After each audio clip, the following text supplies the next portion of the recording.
오늘은 이제 하나님의 드라마가 사람을 바꾼다. 이제 성경 파노라마 6번째 시간입니다. 이 책을 보신 분들이 있겠지만은 이 책은 12단원으로 되어져 있습니다. 그래서 원래는 연초에는 조금 이렇게 이어서 이렇게 하다가 보니까 물론 이제 전체적인 성경의 흐름들을 파악하고 하시는 데는 도움이 될 거라고 생각이 듭니다만은 또 이렇게 생활에 이렇게 적용하는 부분에서는 좀 미흡한 부분들이 있어서 가급적이면 한 달에 한 번 정도만 해서 6월 달에 6과 7월 달에 챕터 7 이렇게 한 달에 한 번 정도 해서 12월 달에 이 책을 마무리할 수 있도록 그렇게 하면은 좋을 것 같습니다. 말씀드렸던 것처럼 6번째는 이제 하나님의 드라마가 사람을 바꾼다. 그래서 그 구약 성경에서 나오는 말씀들을 통해서 우리가 이 시대 살아가는 그런 생활의 원리, 교훈받을 수 있는 부분들에 대해서 이제 6챕터랑 7챕터에서는 구약 성경의 내용들을 통해서 교훈받을 수 있는 부분들, 적용할 수 있는 부분들에 대해서 이렇게 다루고 있습니다. 그래서 그런 부분들을 보시면서 말씀을 읽을 때에 이렇게 적용할 수 있겠구나, 또 이렇게 생각할 수 있겠구나 라는 부분들을 도움받으시면 좋을 것 같습니다. 오늘은 이제 구약 성경의 생활 원리 중에서 창세기부터 사무엘상까지의 이야기를 다루고자 합니다. 창세기는 이제 주제는 두 가지의 시작, 그 다음에 생활 원리는 하나님은 인간과 함께 새로운 일을 시작하심, 그 다음 출애굽기는 두 가지 구출, 육신의 출생과 마찬가지로 영적인 출생도 있어야 함, 그 다음에 민수기는 두 세대, 하나님께서는 불신앙을 징벌하심, 그 다음에 여호수아서는 두 가지 분할, 하나님의 일은 하나님의 방법대로 해야 한다라는 생활 원리를 배울 수 있고요. 그 다음에 다섯 번째는 사사기, 그 다음 7번의 주기, 그 다음 과거를 무시하는 자들은 죄를 반복할 수밖에 없음이라는 생활 원리고요. 마지막 사무엘상은 두 명의 통치자, 시작이 좋은 것을 믿는 것은 위험하다라는 그런 생활 원리의 내용들을 오늘 하나씩 살펴보면 좋을 것 같습니다.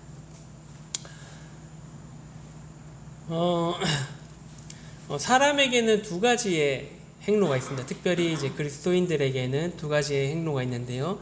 위에 보시면은 이제 믿음과 신조와 교리를 따르는 사람들이 있고요. 그 다음에 행동과 행실과 의무에 대해서도 중요시하는 그런 사람들이 있습니다. 근데 이 두 가지는 만나야 됩니다. 그죠? 하나만 강조해서도 안 되고 또 둘 다 버려서도 안 되고 두 가지를 동시에 이렇게 강조를 해야 됩니다. 우리가 구원받을 때도 그렇지 않습니까? 이제 믿음으로 구원을 받습니다만은 그 믿음에 치우쳐서 구원받았으니까 우린 영원한 구원을 받았기 때문에 우리의 생활은, 우리의 행동은 아무 상관없어 라고 하는 것들은 올바른 구원과는 아니라고 생각을 합니다. 구원을 받았기 때문에 죄를 지을 수 없다라고 사도 바울은 얘기했잖아요. 은혜를 더 많이 받기 위해서 그 구원받은 것을 가지고 이제 죄를 지을 수는 없다라고 분명하게 말씀하고 있습니다. 구원받았기 때문에 그리스도를 닮아가는 삶을 추구하고 그 길을 걸어가는 것이 마땅한 것입니다. 그래서 우리의 그 삶의 두 행로, 믿음과 신조와 교리와 그 다음에 행동과 그 행실과 의무가 이렇게 만났을 때에 이 철길이 쭉 뻗은 것처럼 그 철선에서 탈선하지 않고 잘 기차가 달릴 수 있도록, 우리의 인생의 여정도 탈선 없이 잘 갈 수 있도록 해준다라는 것입니다.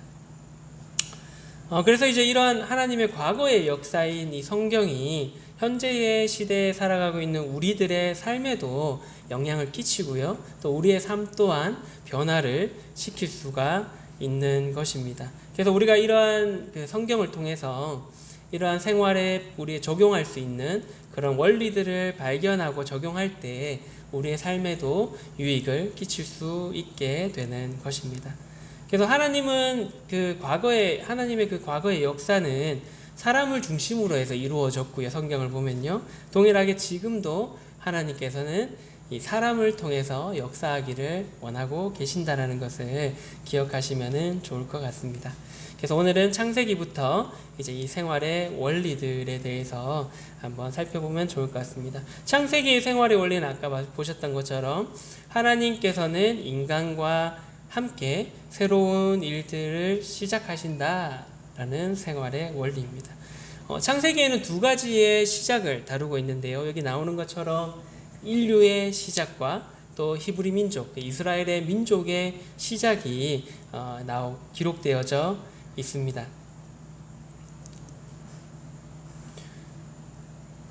이 그림은 그 개관을 할 때 잠깐 이렇게 보여드렸던 지도인데요.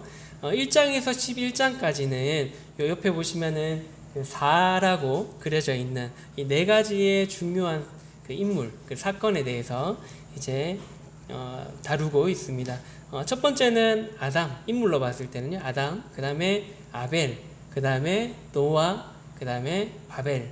이렇게 중요한 네 단어로 요약할 수 있고요. 사건들로 봤을 때는 창조와 타락과 홍수와 흩어짐, 이렇게 네 가지로 볼 수가 있겠습니다. 모두 다 이 사건들은 사람들을 중심으로 이루어졌음을 우리가 볼 수가 있습니다. 천지 창조에 대해서 1장에서 창세기 2장까지 다루고 있는데요. 재미있는 것은 이 1장에서 2장까지의 그 닷새 동안에 천지를 창조하시는 이야기들은 굉장히 짧죠. 한 5절 정도 미만으로 이렇게 짧게 그 말씀들을 다루고 있습니다. 그런데 이제 그 아담과 하와를 창조하시는 인간을 창조하는 6째 날에 대해서는 더 많은 그 앞에 나오는 짧은 분량보다 한 대여섯 배 되는 긴 분량으로 그 말씀들을 기록해 놓으셨습니다. 이런 부분들을 봤을 때 하나님께서는 그 인간들에 대해서, 사람들에 대해서, 하나님께서 형상대로 지으신 그 사람들에 대해서 얼마나 중요하게 생각했는지를 볼 수가 있고요. 또 하나님께서는 스스로 모든 일들을 하실 수 있음을 창세기 1, 2장에서 보여주셨잖아요. 말씀으로 천지를 하나씩 만들어 가실 수 있는 분이시지만은 하지만은 그런 마지막 날에 만드셨던 그 인간들을 통해서, 사람들을 통해서 함께 일하고 싶어 하시는 그런 하나님을 우리가 살펴볼 수가 있는 것입니다. 하나님께서는 아담과 하와와 이렇게 교제하기를 원하셨고요. 그러기 위해서 만드셨고, 동일하게 우리와도 그런 교제의 관계를 하고 싶어 하시고, 그렇기 때문에 우리를 여전히 찾고 계시는 하나님이심을 기억하시면 좋을 것 같습니다. 그래서 우리는 그 창조주 하나님과 끊임없이 그런 관계를 누려야 되고요. 친밀한 관계, 그리고 하나님께 순종하는 그런 삶을 살아야 되는 것입니다. 그래서 우리가 이런 친밀한 교제와 그분에 대한 온전한 순종에 대해서 이 아담과 하와를 통해서 우리가 배울 수가 있는 것입니다. 이제 두 번째 나오는 사건은 창세기 4장, 5장에 나오는 누구죠? 가인과 아벨의 이야기가 나옵니다. 왼쪽이 이제 가인이고요. 오른쪽이 아벨의 제사입니다. 가인은 우리가 잘 아는 것처럼 땅에서 난 자기가 재배한 가장 좋은 그런 작물들로 하나님께 제사를 드렸고요. 아벨은 이제 그 양을 잡아서 제사를 드리는 장면이 나옵니다. 가인의 제사는 받지 않으셨고 아벨의 제사는 받으셨다라는 것을 우리가 4장, 5장을 통해서 살펴볼 수가 있습니다. 여기서 이제 가인은 마치 우리가 선행으로서, 우리의 의로움으로써, 자기의 의로서 하나님께 다가가는, 내가 좋을 대로 하나님을 섬기는 그런 인간들의 모습을 보여주고 있고요. 아벨은 이제 하나님께 순종하는 그런 아담과 하와에게 보여줬던 그런 피의 제사로서 하나님께 다가가는 것을 볼 수가 있습니다. 마치 이것은 예수 그리스도의 피의 공로에 힘입어서 우리가 하나님께 나아가는, 우리가 잘난 것도 없고 우리가 뭘 한 것도 없지만은 그 피의 공로로 힘입어서, 예수님의 보혈의 공로에 힘입어서 우리가 하나님께 나아가는 그런 모습들을 나타내기도 합니다. 우리가 잘 아는 것처럼 아담과 하와가 나뭇잎으로 이렇게 옷을 지어 입었을 때 그 나뭇잎은 얼마 오래 가지 못하지 않습니까? 그래서 하나님께서 동물을 잡아서 그 가죽옷으로 그 부끄러움을 가리셨던 것처럼 이제 그런 희생의 제사들을 하나님께서 가르치셨고, 또 이제 그런 공로로 이제 아벨은 하나님께 제사를 드렸음을 우리가 볼 수가 있습니다. 동일하게 우리도 이제 이러한 말씀들을 통해서 우리가 우리의 구원을 위해서 해야 될 것이 무엇인가에 대해서 한번 생각해 볼 수가 있게 되고요. 우리가 의지해야 될 것이 나 자신의 선행과 나의 의인가, 아니면은 하나님께서 이루어 놓으신 그런 구원의 역사들인가에 대해서 한번 생각해 볼 필요가 있는 것입니다. 그리고 그러한 부분들에 대해서 다시 한번 점검하고, 내가 정말 구원받은 것들에 대해서 무엇을 의지하고 있는지에 대해서 이 말씀들을 통해서 점검해 보시면 좋을 것 같습니다. 그 다음의 사건은 6장에서 10장까지 나오는 노아의 방주의 사건입니다. 노아에 대해서 이제 세 번째로 다루고 있습니다. 하나님께서는 모든 것을 쓸어버리셨죠. 홍수의 심판으로서요. 그리고 이제 남은 자들을 구원하시기 위해서 노아를 이제 사용하셨음을 우리가 볼 수가 있습니다. 노아가 방주를 만든 곳은 해변가가 아니라 강가도 아니고요. 이제 산에서, 그런 그 사람들이 사는 그런 들에서 이렇게 노아의 방주를 만들었음을 볼 수가 있습니다. 사람들이 그 노아가 방주를 짓는 모습을 보고 얼마나 비웃었겠습니까? 도대체 뭐 하는 거지? 저렇게 큰 배를 왜 짓지?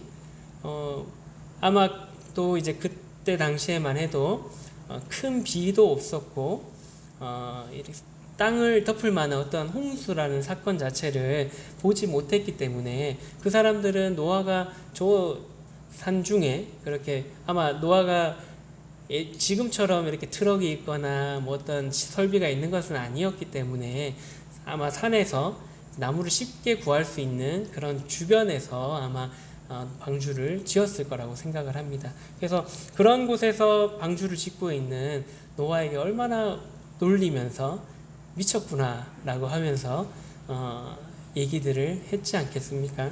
그 기간이 엄청났잖아요. 하루 이틀 만에 다 지을 수 있는 배도 아니었고요.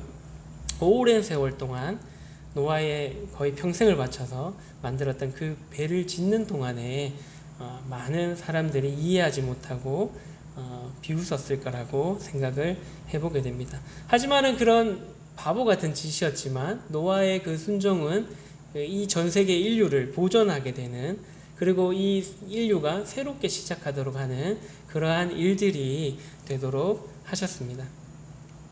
하나님께서는 동일하게 우리의 삶 속에도 그런 어떠한 것들을 하기를 원하십니다.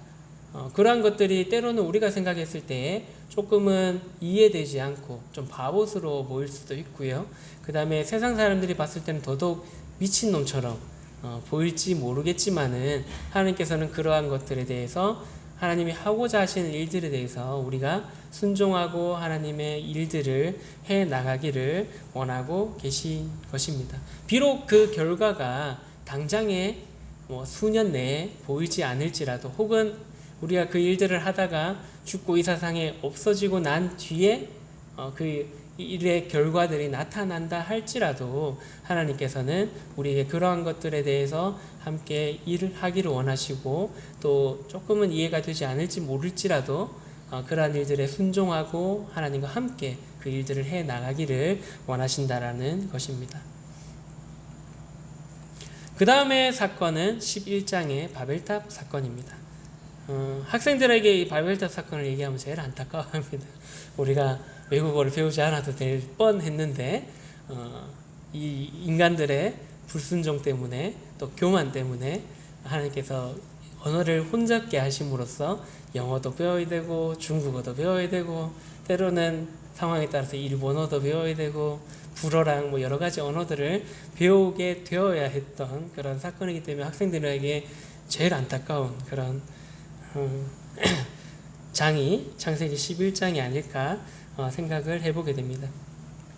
바벨탑 사건을 보면 다시 한 번 더 인간들은 아담과 하와가 했던 것처럼 교만한 마음으로 자신들이 하고 싶어 했던 일들을 하게 됩니다. 하나님께서 계획하신 것은 흩어져서 번성하기를 원하셨는데 사람들은 모여서 하늘까지 높게 닿는 그런 탑을 쌓아가기 시작했습니다. 하나님과 같아지려는 그런 마음, 또 그런 교만한 마음으로 이러한 일들을 시작하게 된 것입니다. 그래서 우리가 잘 아는 것처럼 이 사건을 통해서 하나님께서 자연스럽게 인간들을 흩으시기 위해서 이제 언어를 혼잡게 하셨고요. 그래서 언어가 비슷한 똑같은 사람들끼리 모여서 다른 지역으로 이제 이동해서 살게 되었던 것입니다. 하나님께서는 인간들을 통해서 이렇게 새로운 것들을 이제 노아의 홍수가 끝나고 새롭게 시작하려고 할 때에 하나님만 그런 것은 아닌 것 같습니다. 사탄도 동일하게 새롭게 시작하기를 원하고 그 하나님께서 하시려고 하는 일들을 회방하고 방해하려고 하는 것이 사탄의 역사인 것입니다. 그래서 하나님께서 일하시면 사탄도 일하고요. 하나님께서 또 새롭게 뭔가를 하시면 사탄도 동일하게 새롭게 무언가를 시작한다는 것을 우리가 이 사건들을 통해서 기억해 볼 필요가 있는 것입니다. 그래서 우리의 삶 중에서도 누가 지금 새롭게 일을 시작하고 계신지가 굉장히 중요하고요. 그 대상이 하나님이신지 아니면 사탄인지에 대해서 우리가 올바르게 분별하고 올바르게 선택할 필요가 있는 것입니다. 창세기의 그 후반에는 아까 말씀드렸던 것처럼 12장부터 50장까지는 히브리 민족의 즉 이스라엘의 민족의 시작을 다루고 있습니다. 그래서 그 네 가지의 사건이 이제 끝이 나고 우르에서 갈대아 우르에서부터 시작해서 하란을 거쳐서 애굽까지 가는 것이 창세기 12장부터 50장까지의 여정인 것입니다. 이 부분 역시 네 단어로 요약할 수 있는데요. 첫 번째 단어가 뭐겠습니까? 아브라함, 그 다음 이삭, 야곱, 마지막은 요셉으로 이 창세기는 정리를 할 수가 있을 것입니다. 아브라함이 당시에 이제 고도로 발달되었던 그런 이교도들의 중심지였던 그런 갈대아 우르에서 하나님께서 이제 부르시게 되죠. 그래서 그 부르심에 순종하고 믿음으로써 이제 그 우르 지방을 떠나게 됩니다.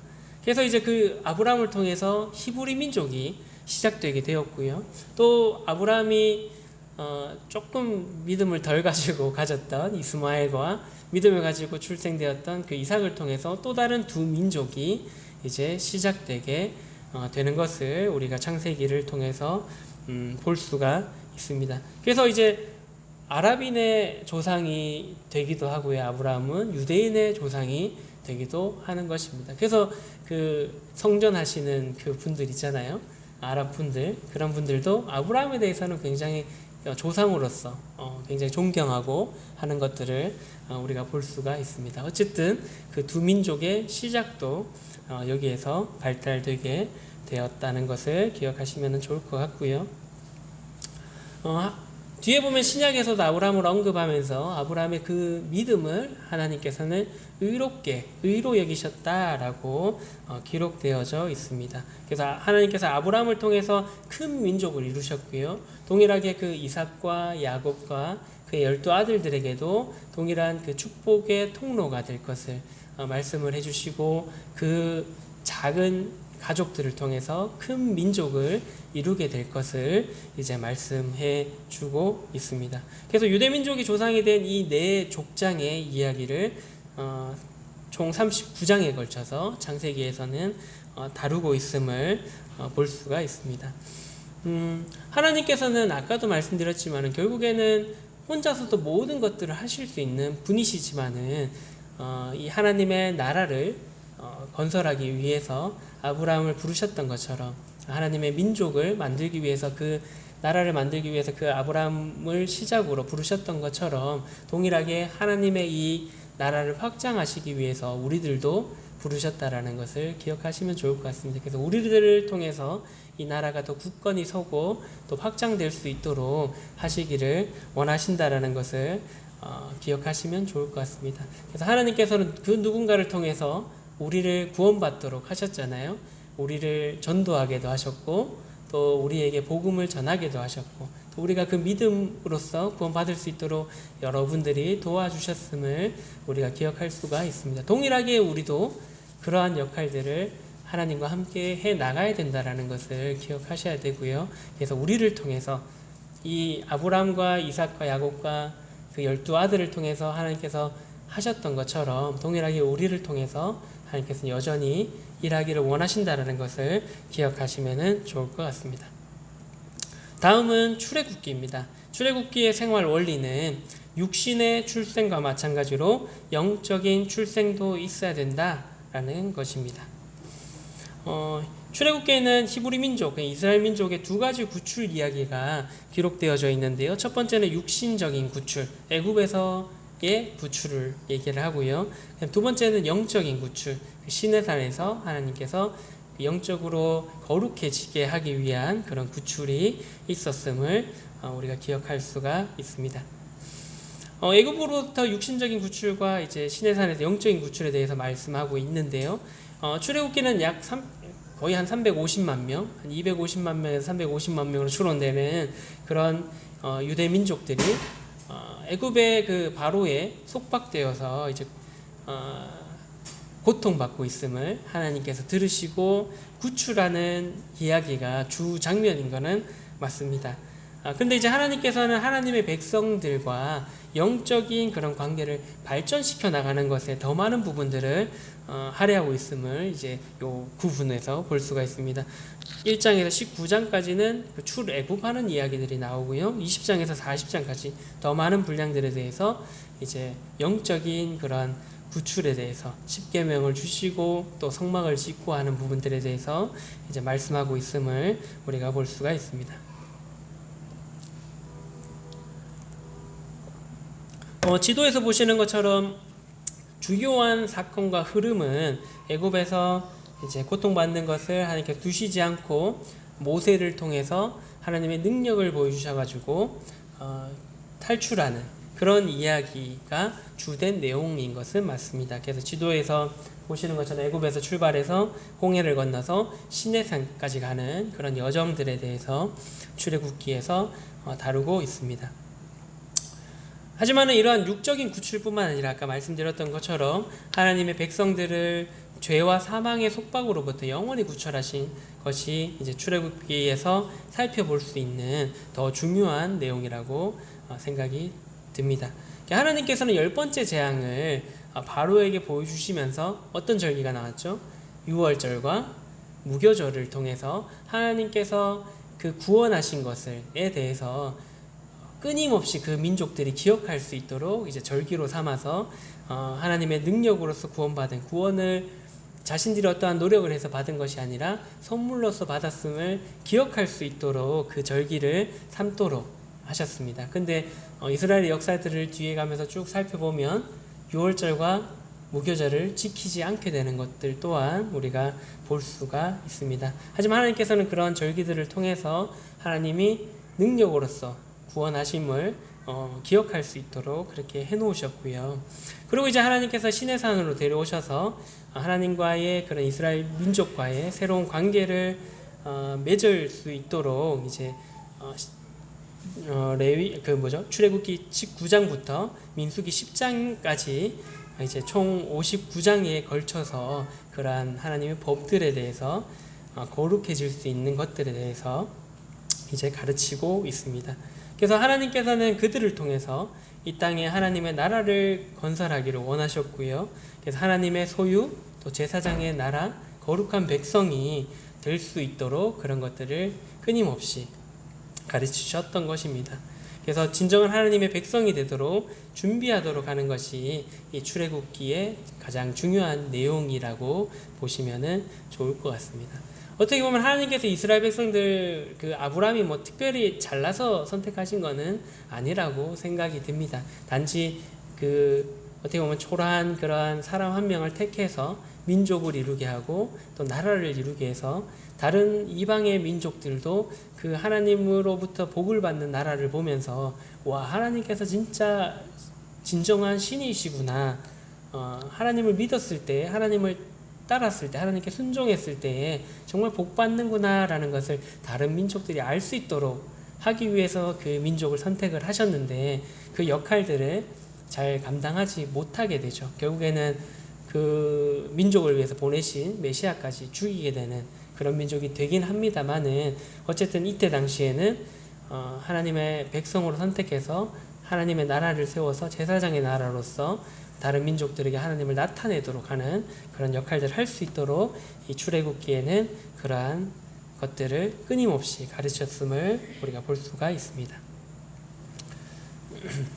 우리 또한 이 출애굽기의 이야기들을 보면서 육적으로 살아있는 것처럼 영적으로도 살아있는지를 살펴볼 필요가 있습니다. 이 좌우의 문설주에 피를 발라서 그 6월절, 그러니까 구원을 받았던 하나님의 그 사자로부터 죽임을 당하지 않았던, 넘어감을 경험했던 그 이스라엘처럼 우리도 부모님으로부터 이 세상에 태어나기는 했습니다만은 두 번째의 우리 영적인 출생, 거듭남에 대해서 동일하게 예수 그리스도의 이 보혈에 힘입어서 이루어졌음을, 또 그로 인해서 하나님의 가족이 될 수 있음을 우리도 배울 수가 있는 것입니다. 동일하게 우리의 마음에도 이 보혈에, 예수 그리스도의 보혈을 이렇게 발랐을 때에 동일하게 구원을 받을 수 있다라는 것을, 이것을 통해서 살펴볼 수가 있고요. 그래서 이스라엘 백성들이 얼마나 기쁨과 감사를 했겠습니까? 6월절 때 그 사건을 통해서 출애굽할 당시만 해도요. 물론 홍해 앞에 갔을 때 바로 하나님을 욕했지만 어쨌든 엄청난 기쁨을 가졌습니다. 동일하게 우리도 구원받았을 때 얼마나 큰 기쁨을 누리고 생각을 했던 것을 또 기억하면서 그 구원의 기쁨을 잊지 않으시고 하나님께 늘 그 구원의 공로로 인해서 감사하며 찬양하는 성도님들 되시면은 좋을 것 같습니다. 다음은 민수기의 이야기입니다. 민수기의 생활의 원리는 하나님께서는 불신앙을 징벌하신다입니다. 민수기에는 그 광야에서의 두 세대에 대해서 기록되어져 있습니다. 첫 번째 세대는 우리가 잘 아는 것처럼 하나님의 그 명령에 불순종해서 40년간 방황하다가 다 죽게 되는 첫 번째 세대고요. 그러니까 출애굽을 실질적으로 나왔던 그 세대고요. 두 번째 세대는 그 40년이 끝나고 난 그 출애굽한 2세대들이 두 번째 세대입니다. 그 두 번째 세대는 하나님께서 40년간 광야를 방황하게 하실 때에 어떻게 보면은 하나님을 철저하게 느꼈던 세대일 수도 있고요. 하나님께서 하나님을 믿지 않으면은 저렇게 하루에 거의 40년 동안 거의 300만 명이 죽으려면 하루에 몇 명 죽어야 되죠? 한 5, 60명은 죽어야 되지 않겠나 싶은데 하루에도 한 몇십 명씩, 수십 명씩 죽어가는 모습들을 40년간 보면서 하나님께 불순종하면 저렇게 되는 것을 느꼈을 거고요. 또 민수기 이제 끝에 보면은 신명기죠. 신명기에서 이제 모세가 했던 얘기처럼 그 신발이 헤어지지 않고 옷도 헤어지지 않는 것을 경험했던, 그리고 만나를 통해서 끊임없이 배고픔을 채워주시는 것을 경험했던 그런 세대였기 때문에 하나님을 경험하면서 40년간 훈련받았던 그런 세대들이 두 번째 세대인 것입니다. 그들의 운명을 결정적으로 결정짓는 그런 사건이 바로 가데스 바네아에서 일어나게 되는데요.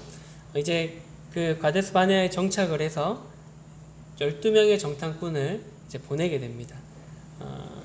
우리 10명의 정탐꾼의 이름은 기억하지 못하고 대부분요. 2명의 정탐꾼만 기억을 하는데 갈렙과 여호수아도 거기에 포함이 되어져 있습니다. 우리가 잘 아는 것처럼 10명의 정탐꾼들은 부정적인 보고를 했습니다. 땅도 좋고 열매도 참 좋지만은 거기에 안악자손이 있고 거인들이기 때문에 우리가 전쟁하면 정말 허무한 죽음을 맞을 수밖에 없다, 절대 이길 수 없는 그런 민족들입니다 라고 보고를 했고, 나머지 그 2명 갈렙과 여호수아만이 저들은 우리의 밥이다 라고 하면서 하나님이 우리를 도와주신다면은 저들은 강하고 클지라도 능히 이길 수 있다라고 했습니다만은 결국 10명의 정탐꾼의 말을 믿고 따랐기 때문에 결국엔 하나님께서는 이 정탐했던 날 40일을 하루를 1년으로 계산해서 40년 동안 그 광야를 방황하도록 그렇게 했습니다. 그래서 처음 출애굽했던 그 1세대들은 모두 다 그 40년 동안 광야에서 죽게 되는 그런 일들이 있었습니다. 아까 말씀드렸던 것처럼 2세대들은 그런 모습들을 통해서 아마 철저하게 많은 것들을 교훈받았으리라고 생각이 들고요. 그리고 아마도 부모들도 죽으면서 자식들에게 유언할 때 이러한 일들이 있었어.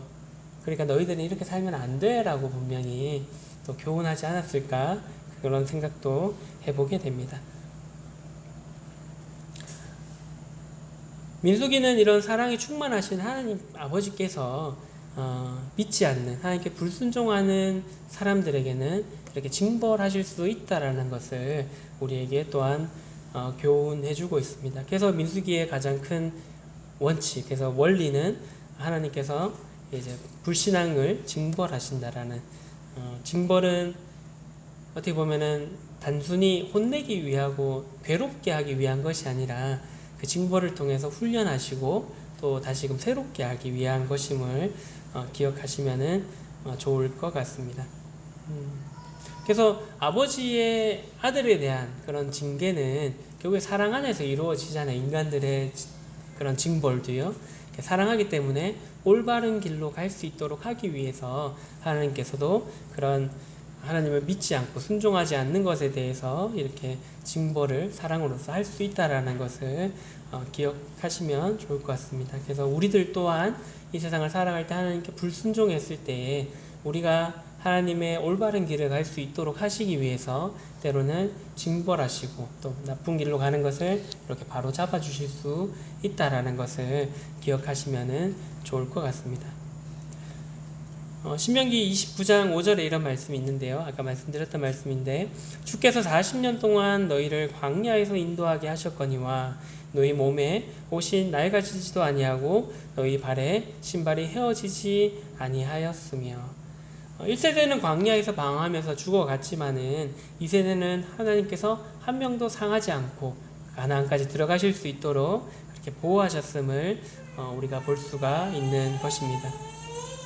그래서 하나님께서는 결국에 엇길로 가시는 분들을 위해서, 그런 자녀들을 위해서 징벌하시기도 하시지만은 그런 가장 좋은 것으로 보호하시면서 인도하시는 하나님이심도 우리가 기억해 볼 수가 있는 것입니다. 그래서 이러한 징벌들을 통해서 하나님께서 우리를 얼마나 사랑하시는지를 깨닫도록 하심을 기억하시면은 좋을 것 같습니다. 그래서 우리는 어떠한 선택을 해야 될지에 대해서 민수기에 대해서 배울 수 있는 것 같고요. 1세대의 그런 선택인지 2세대와 같은 그런 선택인지에 대해서는 여러분들의 각자의 그런 선택이다라고 생각을 해보게 됩니다. 그 선택의 결과는 하나님께서 어떠한 길로 인도하실지에 대해서 하나님께서 또한 우리에게 보여주실 거라고 생각을 합니다만은 올바른 그런 선택들을 하고 믿음으로 순종하는 그런 선택을 하는 성도님들이 되시면 좋을 것 같습니다.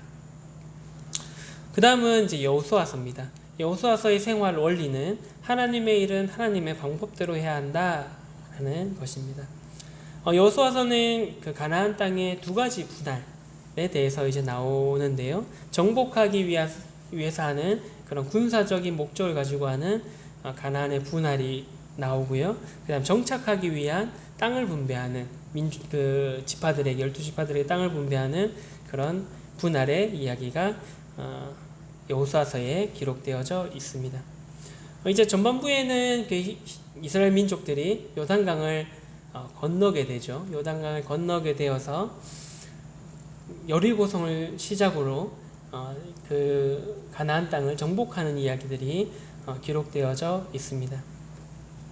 그래서 첫 번째는 이제 그 여리고와 그 가나안의 중앙 지역을 이스라엘 백성들이 먼저 정복을 합니다. 그래서 남북으로 용이하게 그 정복할 수 있도록 그 중앙을 먼저 점령을 하고 그다음 남쪽, 북쪽을 이렇게 점령하는 모습들을 볼 수가 있는데요. 그래서 1장에서 12장까지는 그러한 장면들이 나오게 되는 것입니다. 그래서 그 이후에 다 정복하고 난 뒤에 제비뽑기로 그 가나안 땅을 나누어 주는 것이 13장에서 24장까지의 이야기인 것입니다.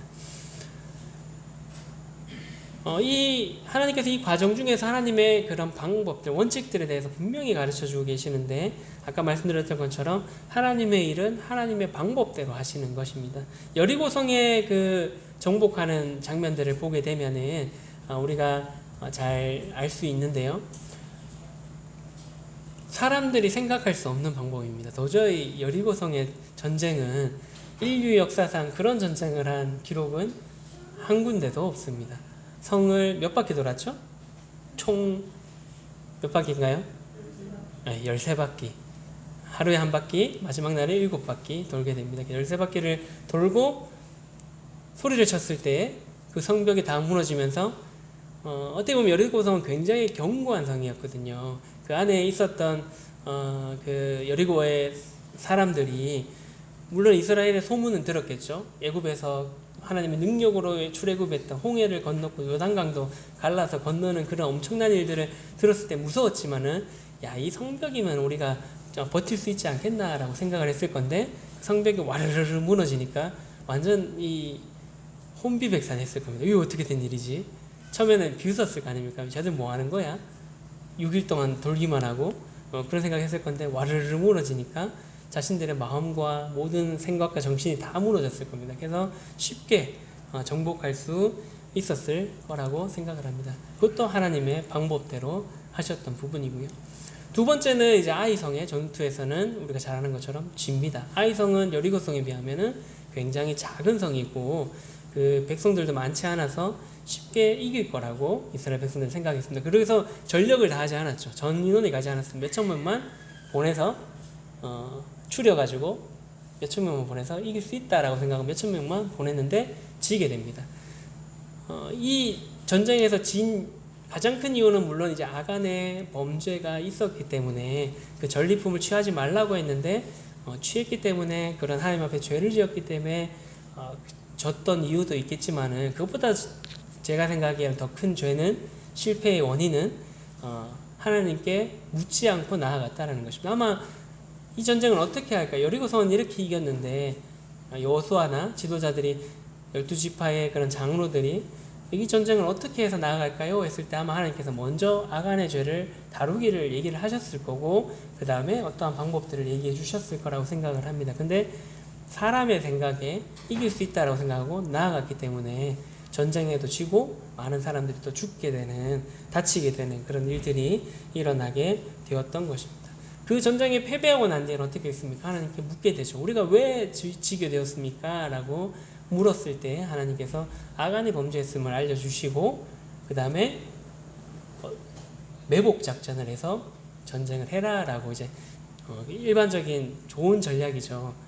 이렇게 지는 것처럼 또 도망가다가 매복하고 있다가 그 성을 치는 그런 작전들을 알려주셔가지고 이제 이길 수 있도록 그렇게 하게 해주셨습니다.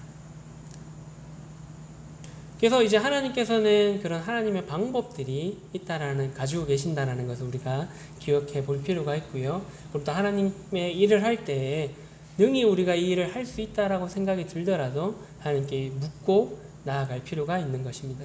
그 이후에도 이스라엘 백성들이 묻지 않아서 실수하는 일들이 또 나타나잖아요. 기브온 족속들이 왔을 때 가까이 있는 민족이었고 하나님께서 멸하라고 했던 민족 중에 하나였지만은 마치 엄청 먼 나라에서 온 것처럼 속여가지고 속게 되죠. 그것도 또한 하나님께 물어봤다면은 쟤들도 가나안 족속이야, 멸해야 돼 라고 하셨을 건데 조약을 맺고 멸하지 않겠다라고 해서 그 이스라엘 백성들과 함께 살게 되는 그런 일들이 일어나게 됩니다. 결국에는 하나님께서 명령하셨던 것을 지키지 못하도록 그렇게 하는 결과를 또 묻지 않아서 나타나게 되는 것입니다. 그래서 우리도 끊임없이 어떠한 일을, 작은 일을 할지라도 하나님께 묻는 그런 습관과 또 생각들을 가질 필요가 있는 것입니다. 그리고 이제 이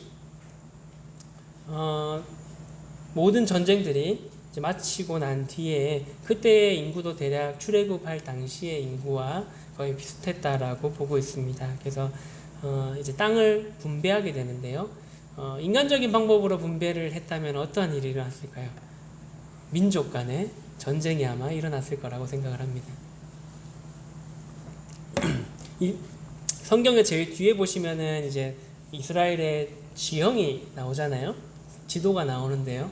이제 좀 좋은 성경은 입체적으로 높이와 낮이, 평지와 이런 것들이 보이고 하는데 산간 지역이 많습니다. 그죠? 그 다음에 평지랑 이렇게 풀을 먹을 수 있는 지역들이 그렇게 많아 보이진 않는데 좀 해안가 쪽은 조금 낮고 우측은 거의 이렇게 높은 산간 지역이 많기 때문에 또 그렇다고 물이 굉장히 많은 지역도 아니고요. 사해 쪽은 물은 있지만 뭐 쓸 수 없는 물들이고 요단강 주변 그 다음에 갈릴리 호수 주변만 좀 이렇게 물이 가깝고 뭐 물고기나 이런 것들을 구할 수가 있는 지역입니다. 그러면은 사람들의 상식적으로 우리 지파가 더 유리한 쪽, 좋은 쪽을 가지고 싶은데 그러면 좀 먹을 게 풍부하고 또 살기 좀 편한 지역을 모두 다 선택하고 싶었겠죠.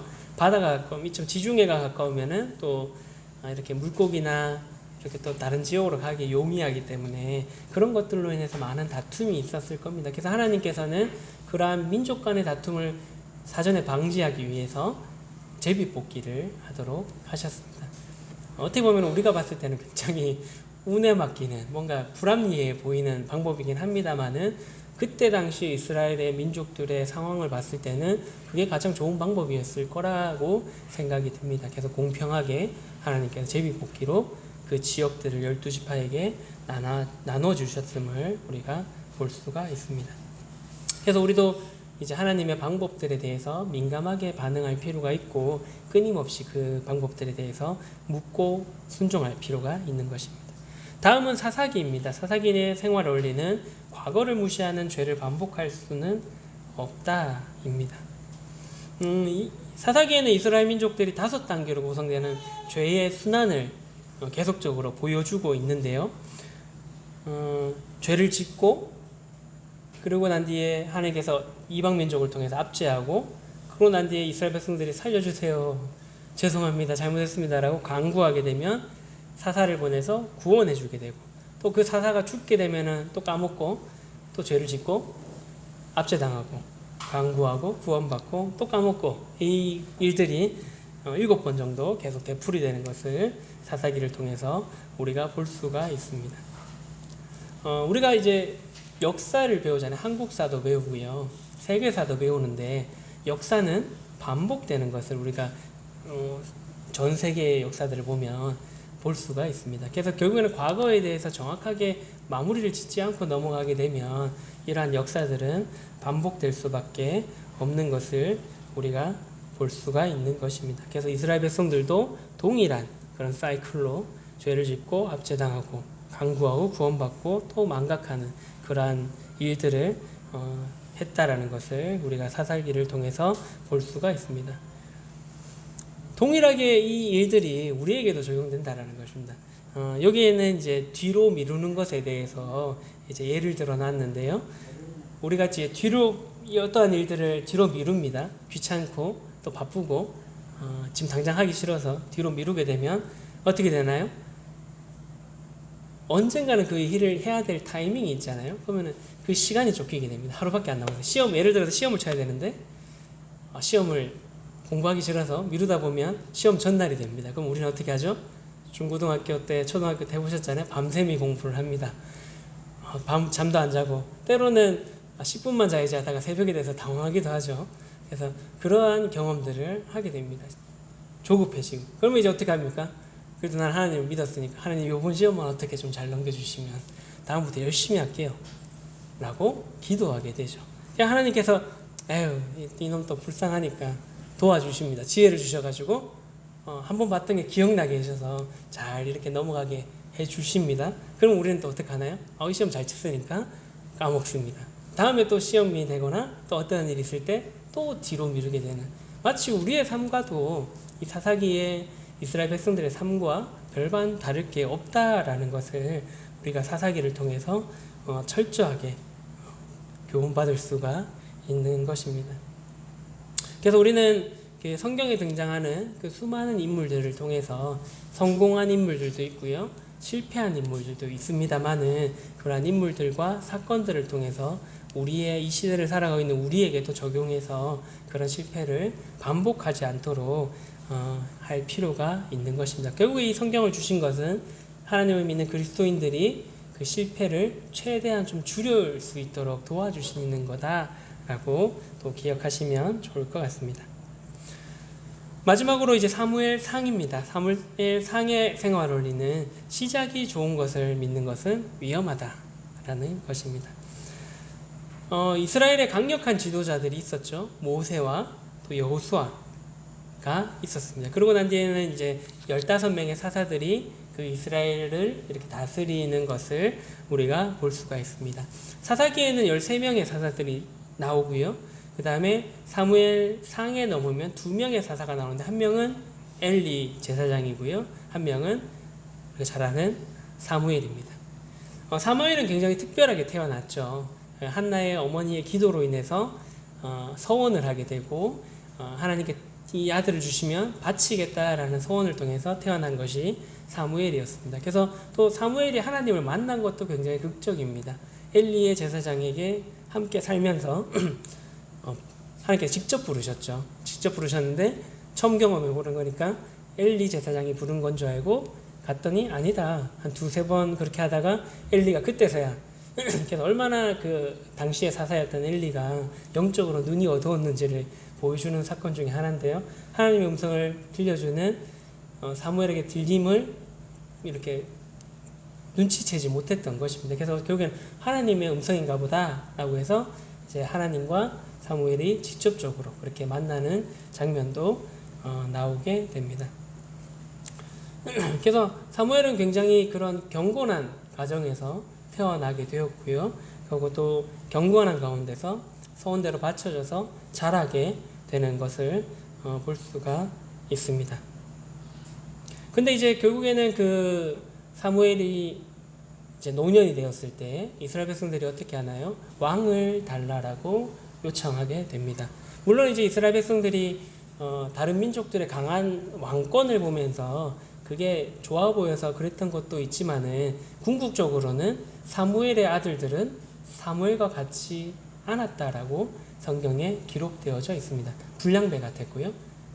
제사의 그 제물들도 탈취하고 숨기는 막 그런 백성들이 봤을 때도 지도자의 아들로서 도저히 저 사람이 차기 지도자가 되면 이 이스라엘은 희망이 없다라고 본 것 같습니다. 그래서 그러한 원인을 제공했던 것 또한 사무엘이었다라는 것. 시작은 굉장히 좋았고 그 과정도 굉장히 좋았는데 결국에 그 자식들에 대한 물론 이스라엘 전체를 돌아보기 위해서 자식들에게 소홀히 했을 수도 있다라고 생각은 듭니다만은 결국에는 그 아들들로 인해서 신임을 받지 못해서 왕이 세워지게 되는 그런 일을 초래하기도 했다라고 볼 수가 있는 것입니다.